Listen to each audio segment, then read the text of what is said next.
does it go? Don't worry, be happy, 'cause every little thing is going to be all right. Don't worry. Even though actually first released by Bobby McFerrin, I always associate the song, maybe you do too, with Bob Marley.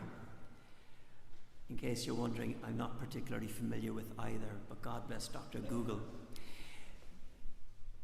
Bob Marley, maybe it was the Caribbean sunshine, and who knows, perhaps a little chemical stimulation, but it had the vibe.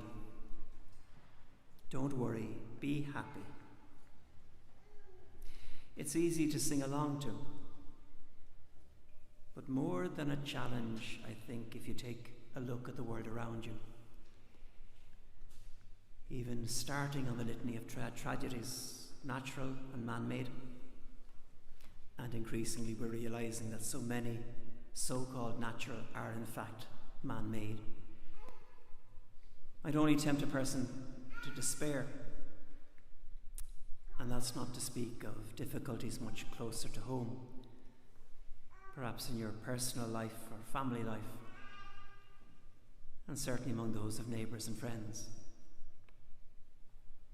And yet, rejoice is the tone and the instruction of this Sunday, the 3rd of Advent. Gaudete Sunday, we still call it, after the old Latin, the antiphon that was sung at the start of this Mass, the opening of the liturgy, taken from St. Paul's instruction to the Philippians. Rejoice in the Lord always. Again I say, rejoice. Or as we just heard in his letter to the Thessalonians, be happy at all times. The stress, I think, however, should not be so much on the command or the injunction to rejoice. Rather, it falls on the one in whom we find our joy. Rejoice in the Lord always. Joy flows from faith. Not in some simplistic, naive sense of optimism that every little thing is going to be all right, because it ain't. But rather, that God's mercy is from age to age on those who fear him. This God of ours who fills the hungry with good things, sends the rich away empty. As our responsorial psalm, that beautiful Magnificat of Our Lady, puts it. This is the source of our joy, always.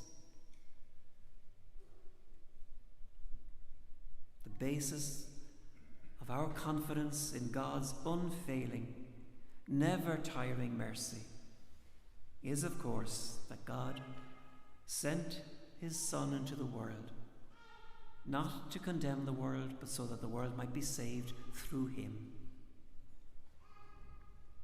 John the Baptist doesn't want the spotlight to fall on him. He is not the light, only a witness to speak for the light. He is the warm-up act, not the star. Even in prison, he will delight in knowing that the true light, who enlightens all people, has come into the world. That's the wondrous truth of Christmas, the joy of which shines through our liturgy this evening, like on the Advent wreath or in the vestments, where the dark purple of Advent is made today a lighter shade of rose, the light of Christmas itself shining through. There will be a Saviour born for us, one in whom indeed, whatever the circumstances of our life, however threatening or despairing the world around us can so often appear, we can rejoice. Like Mary, the one who best teaches us how to live these final days of preparation for the celebration of the birth of our Son, we too are invited to sing, "My soul glorifies the Lord. My spirit rejoices in God, my Saviour.